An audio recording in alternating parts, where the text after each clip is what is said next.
ಅದು ಒಂದು ಕಾಲದಲ್ಲಿ ನೀವದನ್ನು ಬೇರೆಯವ್ರ ಹೆಸರಿಗೆ ಬದಲಾಯಿಸಿದ ಮೇಲೆ ಅದರ ಓನರ್ ನೀವಲ್ಲ ಮಿಸ್ಟರ್ ಚಂದ್ರಮೌಳಿ ಅಂದ ಅರ್ಜುನ್ ನಿರ್ಲಕ್ಷ್ಯದಿಂದ.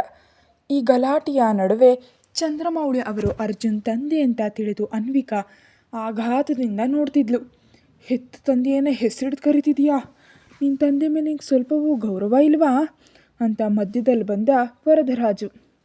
ಗೌರವ ಕಳ್ಕೊಂಡು ಬಹಳ ದಿನಗಳಾಗಿವೆ ಮಿಸ್ಟರ್ ಕಂಸ. ಆ ಶಬ್ದವನ್ನು ಉಚ್ಚರಿಸಲು ಕೂಡ ನೀನು ಅರ್ಹನಲ್ಲ. ಆದರೆ ಮಧ್ಯೆ ಬಂದರೆ ಮಾವ ಅಂತ ಕೂಡ ನೋಡದೆ ಮೂಳೆಗಳನ್ನ ಮುರಿಬೇಕಾಗತ್ತೆ. ಮೊನ್ನೆಯಷ್ಟೇ ನಿನ್ನ ಮಗನ ಮೂಳೆ ಮುರಿದು ಕಳಿಸಿದ್ದೀನಿ. ಅವನು ನಿನಗೆ ಹೇಳಿಲ್ವಾ ಅಂದ ಅರ್ಜುನ್ ತನ್ನ ಅಂಗಿಯ ತೋಳುಗಳನ್ನ ಮಡಿಸ್ದ. ನೋಡಿದ್ಯಾ ಬಾವ, ತಂದೆಯಾದ ನಿನ್ನ ಮೇಲೆ ಗೌರವ ಇಲ್ಲ, ಮಾವನಾದ ನನಗೆ ಮರ್ಯಾದೆಯನ್ನು ಕೊಡ್ತಿಲ್ಲ, ಮೇಲಾಗಿ ನನ್ನನ್ನೇ ಹೊಡಿತಾನಂತೆ, ಹೇಗೆ ಬೆದರಿಸಿದ ನೋಡು ಅಂತ ಹಲ್ಲು ಕಡಿತಿದ್ದ ವರದರಾಜುವಿನ ಮಾತಿಗೆ, ಇದು ನನಗೆ ಮತ್ತು ನನ್ನ ಮಗನಿಗೆ ಸಂಬಂಧಿಸಿದ ವಿಷಯ, ಮಧ್ಯೆ ನೀವು ಮಾತಾಡಬೇಡಿ ಬಾವಾ ಅಂತ ಚಂದ್ರಮೌಳಿ ಗಟ್ಟಿಯಾಗಿ ಹೇಳಿದರು. ಪೇಪರ್ಗಳು ಸರಿಯಾಗಿ ಇವೆಯೋ ಇಲ್ವೋ ಅಂತ ನೋಡಲಿಲ್ವೇ ಮಿಸ್ಟರ್ ಚಂದ್ರಮೌಳಿ? ನೀನು ಸುಪ್ರೀಂ ಕೋರ್ಟ್ಗೆ ಹೋದರೂ ಈ ಜಮೀನು ನಿಂಗೆ ಸಿಗೋದಿಲ್ಲ. ಈ 5 ಎಕರೆ ಜಾಗ ಈಗ ನನ್ನ ಮಗುವಿನದ್ದು, ಅವಳ ಹೆಸರಿನಲ್ಲಿದೆ.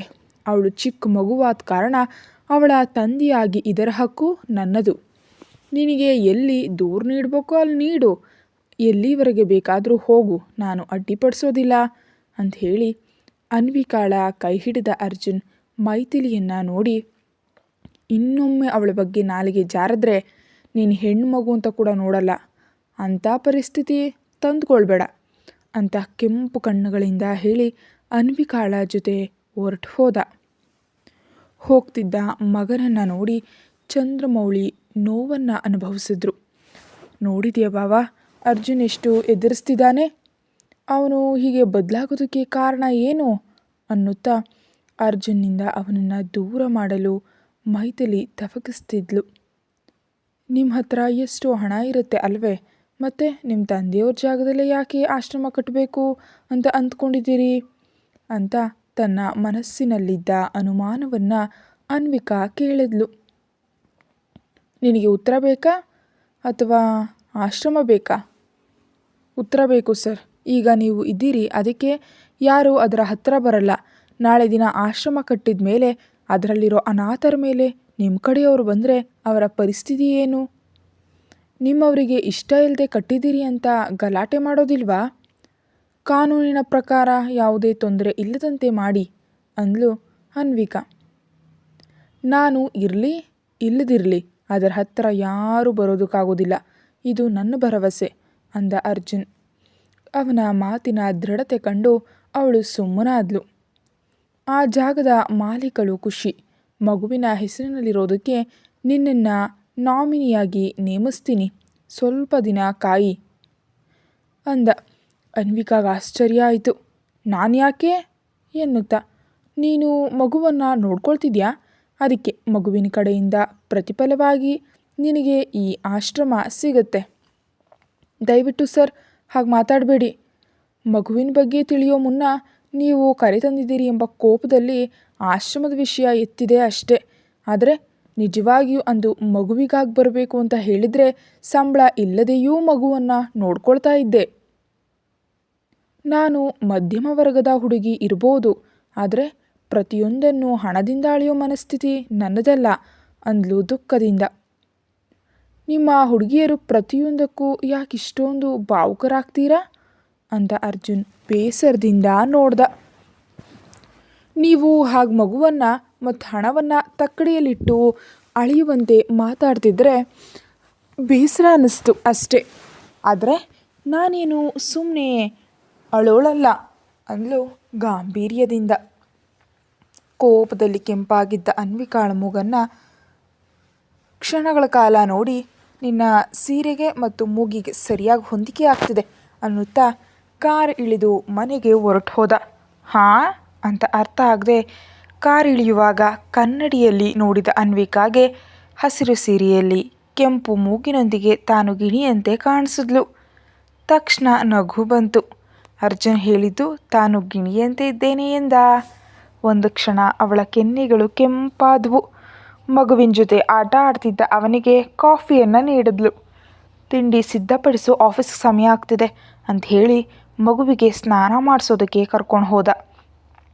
ಅರ್ಜುನ್ ಹೋದ್ಮೇಲೆ ದೇವರಿಗೆ ಪೂಜೆ ಹೆಚ್ಚು ಹೊತ್ತು ಮಾಡಬೇಕೆಂದು ಅಂದ್ಕೊಂಡ್ಳು ಅನ್ವಿಕಾ. ಯಾಕಂದರೆ ಇಂದು ಅವಳ ಕನಸಿಗೆ ಅಡಿಪಾಯ ಬಿದ್ದ ದಿನ ಅಲ್ವೇ. ತಿಂಡಿ ತಿಂದು ಅರ್ಜುನ್ ಆಫೀಸ್ಗೆ ಹೊರಟು ಹೋದ. ಖುಷಿಯ ಜೊತೆ ಪೂಜೆಯ ಹತ್ತಿರ ಕೂತ್ಲು ಅನ್ವಿಕಾ. ಆ ದಿನ ಮನಸಾರೆ ಹೆಚ್ಚಿನ ಸಮಯ ತನ್ನ ಸಂತೋಷವನ್ನು ಆ ದೇವರೊಂದಿಗೆ ಹಂಚಿಕೊಂಡು ಕೃತಜ್ಞತೆಯನ್ನು ಸಲ್ಲಿಸಿದ್ಲು. ಅನ್ವಿಕಾಳ ಜೊತೆ ಪ್ರತಿದಿನ ಪೂಜೆಯಲ್ಲಿ ಕೂರೋದು, ದೇವರಿಗೆ ಹೂಗಳಿಂದ ಪೂಜೆ ಮಾಡೋದು ಖುಷಿಗೂ ಅಭ್ಯಾಸವಾಯಿತು. ಅನ್ವಿಕಾ ಎಂದು ಒಂದೊಂದೇ ಪದ ಹೇಳ್ತಿದ್ದಾಳೆ, ಆದರೆ ಸ್ಪಷ್ಟವಾಗಿ ಹೇಳೋದಕ್ಕೆ ಬರ್ತಾ ಇಲ್ಲ. ಆ ಸಣ್ಣ ಕರೆಯನ್ನೇ ಕೇಳಿ ಅನ್ವಿಕಾ ಆನಂದದಿಂದ ಉಬ್ಬು ಹೋದ್ಲು. ಮರುದಿನ ಬೆಳಿಗ್ಗೆ ವಕೀಲರು ಮನೆಗೆ ಬಂದರು. ಅರ್ಜುನ್ ಎಲ್ಲಿ ಸಹಿ ಮಾಡೋ ಅನ್ನೋ ಅಲ್ಲಿ ಸಹಿ ಮಾಡಿದ್ಲು. ತನ್ನ ಜೀವನವನ್ನು ಆಶ್ರಮಕ್ಕಾಗಿ ಮುಡಿಪಾಗಿಡುತ್ತಾ, ಇದು ಅವಳ ಕನಸು. ಅರ್ಜುನಂತಹ ದೊಡ್ಡವ್ರ ಬೆಂಬಲ ಇದ್ದರೆ ಇಂತಹ ಸಂಸ್ಥೆಗೆ ಯಾವುದೇ ತೊಂದರೆ ಬರದು ಎಂಬ ನಂಬಿಕೆ ಅವಳದ್ದು. ರಾಧಾಕೃಷ್ಣ ಅವರು ಕೂಡ ಬಂದ ಮೇಲೆ ಸಾಕ್ಷಿಯಾಗಿ ಅವರು ಸಹಿ ಮಾಡಿದ್ರು. ಖುಷಿಯ ನಂತರ ಆ ಜಾಗದ ಮಾಲೀಕಳು ಅನ್ವಿಕಾ ಅಂತ ಲಿಖಿತವಾಗಿ ಭರವಸೆ ನೀಡಿದ್ರಿಂದ ಅವಳ ಮನಸ್ಸಿನ ಭಾರ ಕಡಿಮೆಯಾಯಿತು. ಇನ್ನು ನೀನು ಯಾರ ಬಗ್ಗೆಯೂ ಭಯಪಡಬೇಡ ಅನ್ವಿಕಾ ಅಂದರು ರಾಧಾಕೃಷ್ಣ ಧೈರ್ಯ ಹೇಳುತ್ತಾ. ನೀವೆಲ್ಲರೂ ಇರುವಾಗ ನನಗೇನು ಭಯ ಸರ್ ಅಂತ ಹೇಳಿ, ಖುಷಿ ಬಂಗಾರ ನೀನಿನ್ನೂ ಊಟ ಮಾಡಿಲ್ಲ ಬಾಮ್ಮ ಅನ್ನುತ್ತಾ ಹೋದ್ಲು. ವಕೀಲರು ಕೆಲಸ ಮುಗಿಸಿ ಹೊರಟು ಹೋದರೆ ಅನ್ವಿಕಾ ಕರೆದ ಖುಷಿ ಬಂಗಾರ ಎನ್ನುವ ಪದದಲ್ಲೇ ಅರ್ಜುನನ ಮನಸ್ಸು ನಿಂತು ಹೋಯಿತು. ಅರ್ಜುನ್ ಬಂಗಾರ ಅಲ್ವೇ ನೀನು, ಈ ಸ್ವಲ್ಪ ಊಟ ಮಾಡು ಎನ್ನೋ ಪ್ರೀತಿಯ ಕರೆಯಿಂದ ದೂರವಾಗಿ 4 ವರ್ಷಗಳೇ ಕಳೆದಿದ್ವು. ಅರ್ಜುನ್ನಿಗೆ ತಡೆಯಲಾಗದ ದುಃಖ ಒಮ್ಮಳಿಸಿ ಬಂತು. ಅಲ್ಲಿಂದ ಎದ್ದು ಹೊರಟು ಹೋದ. ಖುಷಿಯನ್ನು ಎತ್ಕೊಂಡು ಅದನ್ನು ಇದನ್ನು ಹೇಳ್ತಾ ಊಟ ಮಾಡಿಸ್ತಾ ಇದ್ದಾಳೆ ಅನ್ವಿಕಾ. ಖುಷಿ ಕೂಡ ತುಂಟಾಟ ಮಾಡ್ತಾಳೆ ಎಂಬುದು ನಿನ್ನಿಂದಲೇ ತಿಳಿಯಿತು ಅನ್ವಿಕಾ ಅಂದರು ರಾಧಾಕೃಷ್ಣ. ಮಕ್ಕಳನ್ನು ಕಟ್ ಹಾಕಿದ್ರೆ ಅವರಲ್ಲಿರೋ ಸಹಜವಾದ ಮುಗ್ಧತೆ ಮತ್ತು ತುಂಟಾಟ ಕಾಣಿಸೋದಿಲ್ಲ ಸರ್. ಮಕ್ಕಳಂದ್ರೇ ತುಂಟಾಟ, ಮುದ್ದು ಮುದ್ದು ಮಾತುಗಳು, ಅವೇ ಅಲ್ವೇ ಬಾಲ್ಯದ ಗುರುತುಗಳು. ನಮ್ಮ ಖುಷಿಗೆ ಆ ಬಾಲ್ಯ ಹೆಚ್ಚು ದಿನಗಳ ಕಾಲ ಇರುತ್ತೆ, ಅದು ದೇವರು ನೀಡಿದವರ ಎನ್ನುತ್ತಾ ತಿನ್ನಲಾರೆ ಎಂದು ಹಠ ಮಾಡ್ತಿದ್ದ ಖುಷಿಯನ್ನು ಆಟ ಆಡಿಸುತ್ತಾ ಹಾಡತೊಡಗಿದ್ಲು. ರಾಮ ರಾಮ ರಾಮ ಎನ್ನೋ ರಾಜಮಂದಿರ, ಗಲ್ಗಲ್ಲೆಂದು ತಿರುಗುವ ರಾಮಸುಂದರ, ರಾಜಮಂದಿರ ಬಾಲಸುಂದರ, ಮುದ್ದು ಮುದ್ದು ಮಾತುಗಳಂತೆ ಮುದ್ದಾಗಿ ಹೋಗುವನಂತೆ, ತಡೆಯಲಾಗದ ತುಂಟಾಟವಂತೆ ಪದೇ ಪದೇ ಸವಿಯಂತೆ. ಬಲರಾಮನ ತುಂಟಾಟ ಅಂದರೆ ವಸಿಷ್ಠರಿಗೆ ಇಷ್ಟವಂತೆ.